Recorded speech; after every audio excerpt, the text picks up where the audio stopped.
मैं जैसे ही चाय पीने लगा तो एक कुत्ता आ गया। अब मेरे भीतर दया जगी, मैंने कहा ये कुत्ता आया है, इसको कुछ देना पड़ेगा।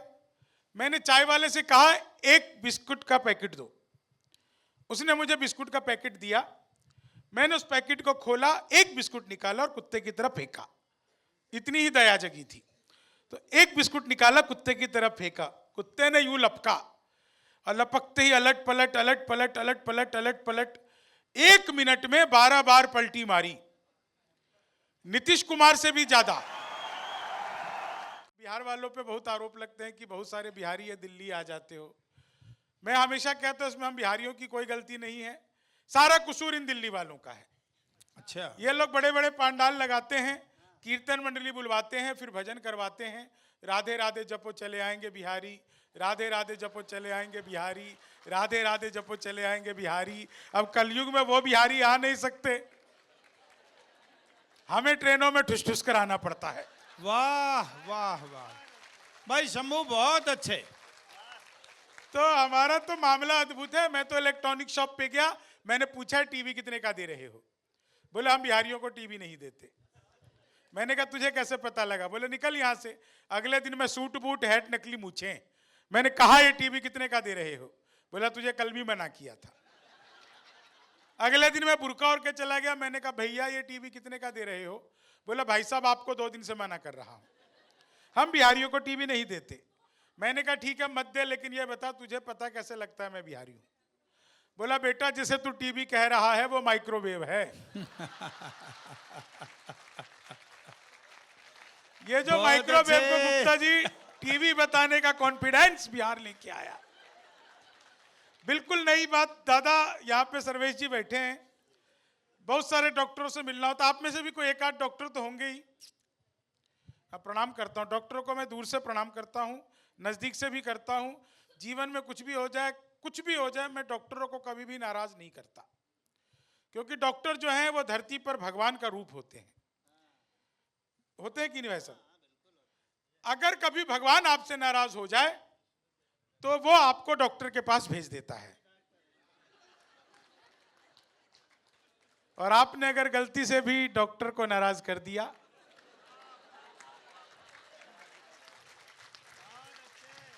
तो आपका भगवान के पास जाना तय है। तो एक डॉक्टर भाई साहब ऑपरेशन थिएटर में घुसा, विष्णु जी, एक डॉक्टर ऑपरेशन थिएटर में घुसा, मरीज लेटा हुआ है। मरीज को देखते ही डॉक्टर ने कहा पांडे घबराओ मत।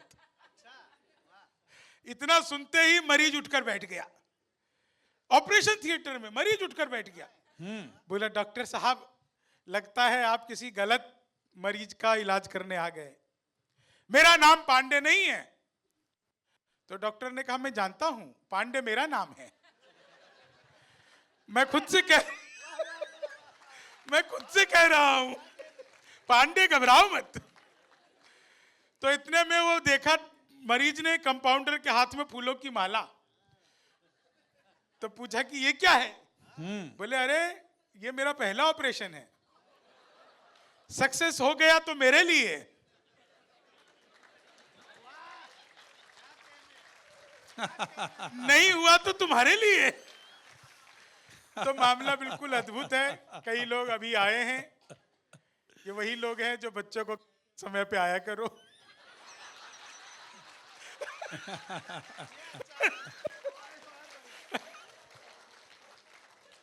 हाँ है ना भाई साहब, थैंक यू।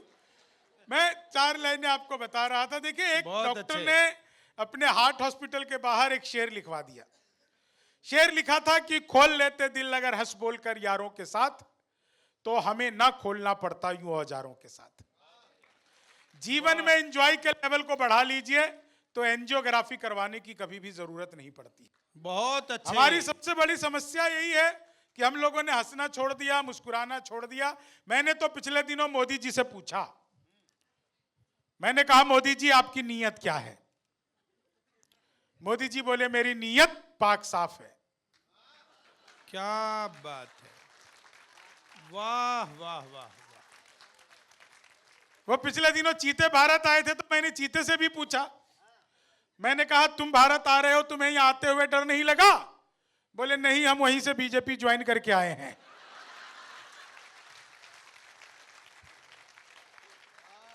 एक आदमी मिला, बोला यार ये मोदी जब से आया है देश 500 साल पीछे चला गया। मैंने कहा योगी को आने दे, त्रेता युग में ले जाएगा। एक बार तो गुप्ता जी मैंने अपनी सगी पत्नी से पूछा, सगी पत्नी से पूछनी पड़ती है, मैंने एक बार अपनी सगी पत्नी से पूछा, मैंने कहा क्या मैं तुम्हारे सपनों में आता हूं? बोली नहीं, मैं हनुमान चालीसा पढ़कर सोती हूं, भूत पिशाच निकट नहीं आवे। अच्छा, अगली एक लाइन पे मजा आ जाएगा भाई साहब, लाइन सुनना। विष्णु दादा लाइन सुनना, भाई प्रियांशु एक लाइन पे। भाई साहब पहली बार सुनोगे आप भी। श्रेष्ठ संचालक प्रवीण शुक्ल जी, आपको एक लाइन में मजा आ जाएगा। गुप्ता जी बिल्कुल नई लाइन। एक दिन पत्नी बोली आज खाना मैं बनाऊंगी।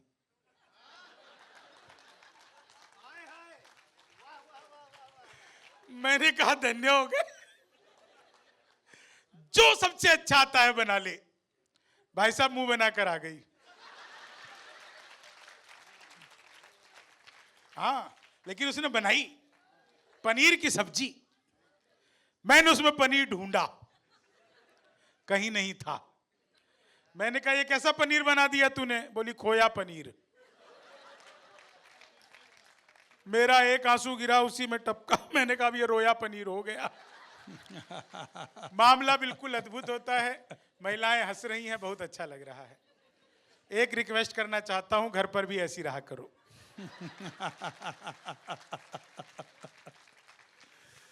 मैं सच बता रहा हूं आपको, दुनिया में सबसे मुश्किल काम है, सबसे मुश्किल काम है महिलाओं को खुश करना। 1000 तरीके अपना लो, आप महिलाओं को खुश नहीं कर सकते। हम पुरुष महिला को देखते ही खुश हो जाते हैं। हमारा कोई तरीका ही नहीं। अच्छा, महिला अगर आपकी पत्नी हो तो भूल जाओ कि खुश कर पाओगे। आप उसको खुश करने के लिए बैंक भी लूट करके ले आओ तो यही कहेगी एसबीआई का क्यों लूटा, आईसीआईसीआई का लूटना था, वहां नए नोट मिलते हैं। मामला पूरे देश का अद्भुत है। देखिए मैं तो बिहार का हूं, ज्यादा इधर उधर की बात करता नहीं। मुझे बहुत अच्छे से याद है प्रवीण जी, बिहार का एक लड़का पढ़ लिख कर इंजीनियर बन गया। जब इंजीनियर बनकर के घर वापस आया तो उसने देखा उसकी मच्छरदानी में छेद है। बाजार गया, मच्छरदानी नहीं लाया, वो एक लंबा सा पाइप खरीद के लाया और मच्छरदानी में जहां छेद था उसके ठीक सामने दूसरा छेद किया और बीच में उस पाइप को फंसा दिया।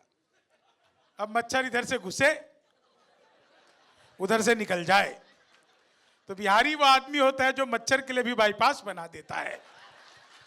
तो हमारा तो मामला बिल्कुल अद्भुत है। मैं सच बता रहा हूं, 4 लाइन सुनिएगा। हॉल देखिए लगभग 85 to 90% भर चुका है और ये बहुत अच्छा लग रहा है। हंसते मुस्कुराते चेहरे। पाजी प्रणाम, कैसे हो? जी, चीनी को अभी जमा करूंगा, आप सही टाइम पे आए हो। बिल्कुल। हाँ, मैंने सच बता रहा हूं, मनमोहन जी के बाद इतना हंसता हुआ सरदार जी पहली बार देखा है। बहुत अच्छे। अच्छा नहीं सर, देखो जब वो मैडम के साथ थे ना तो वो भी अच्छे हो जाते थे, आप भी मैडम के साथ हो। ये हंसी मजाक की बातें ऐसी चलता रहता है। 4 लाइन सुनिए। आजकल रील्स का बड़ा दौर है। आप लोग तो सब रील्स देखते होंगे, क्लास में भी देखते हो क्या? बच्चों को तो पढ़ाते होगे ना कि भाई मेरी रील्स वायरल हो रही है, मुझे सब्सक्राइब किया करो।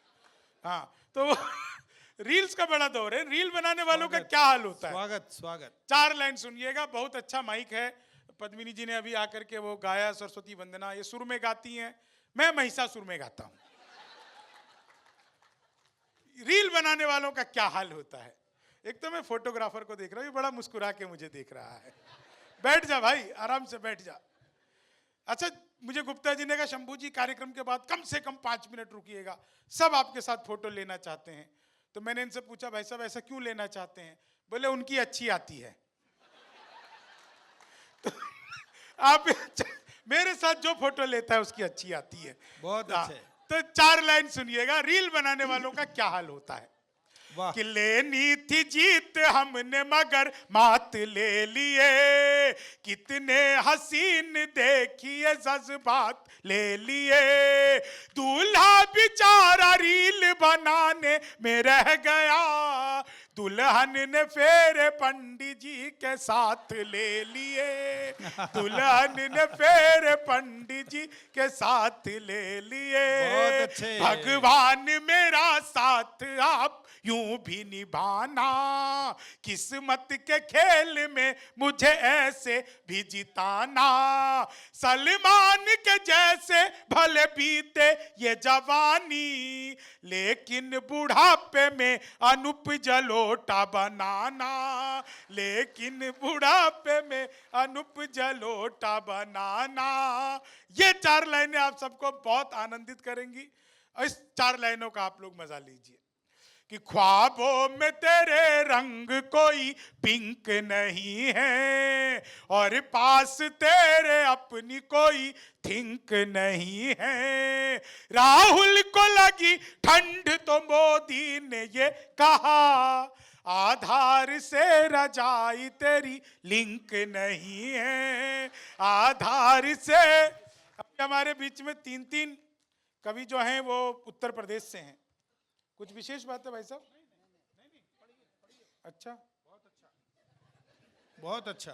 नहीं वो तो ठीक है, विष्णु जी ये कह रहे हैं कि क्या कमाल सुना रहा है। वो मुझसे भी कह सकते थे, आप अब तुम यहाँ हो ना इसलिए। देखो भाई साहब, आप जो तुमसे कह रहे हो बाद में ना, कहेंगे। मेरी बात सुनो, मैं इतना भी बिहारी नहीं हूं।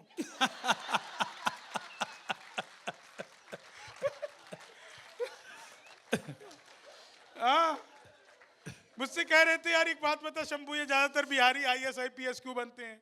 मैंने कहा देखो बाकियों में जितना दिमाग है ना उतना तो हमारा खराब रहता है। तो हमारा तो मामला, लेकिन ये हंसी की बात है, आप लोग बहुत अच्छा सुन रहे हो, और सच बता रहा हूं, मैं तो महिलाओं को जब भी हंसते हुए देखता हूँ ना इतना अच्छा लगता है। मैं तो ट्रेन में आ रहा था, बीच वाली बर्थ पर सो रहा था, ऊपर पे 30-40, नीचे पे 80-90, तो 30-40 ने 80-90 से पूछा, बोली बहन तेरी उम्र क्या है? 80-90 बोली 38-40। अब उसने उससे पूछ लिया तेरी क्या है? बोली 18-20। मैं तो 20 के बरस से धड़ाम से नीचे गिरा। बोली भाई साहब क्या कर रहे हो? मैंने कहा जी पैदा होने की कोशिश। बहुत अच्छे। अब उस पैदा होने की कोशिश में मैं नीचे गिर के सामने बैठ गया, वो महिलाएं भी सामने बैठ गई और सब लगी हुई। मैंने कहा बहन जी क्या कर रही हो? बोली ऐसा करने से नए बाल उगते, काले घने लंबे बड़े होते, तुम भी करो। दूसरी भी लगी हुई, मैंने कहा बहन जी क्या कर रही हो? बोली ऐसा करने से नए बाल उगते, काले घने लंबे बड़े होते, तुम भी करो। तीसरी भी कर रही थी, चौथी कुछ नहीं कर रही, मंकी कैप पहन के बैठी हुई, आंखें आंखें दिख रही, हाथ पीछे। मैंने कहा बहन जी आप क्यों नहीं कर रहे हो ऐसे ऐसे? बोली भाई साहब करती थी अब छोड़ दिया। मैंने कहा क्यों छोड़ दिया? बोली 2 साल ज्यादा कर लिया, मूछें निकल आई। बहुत अच्छे।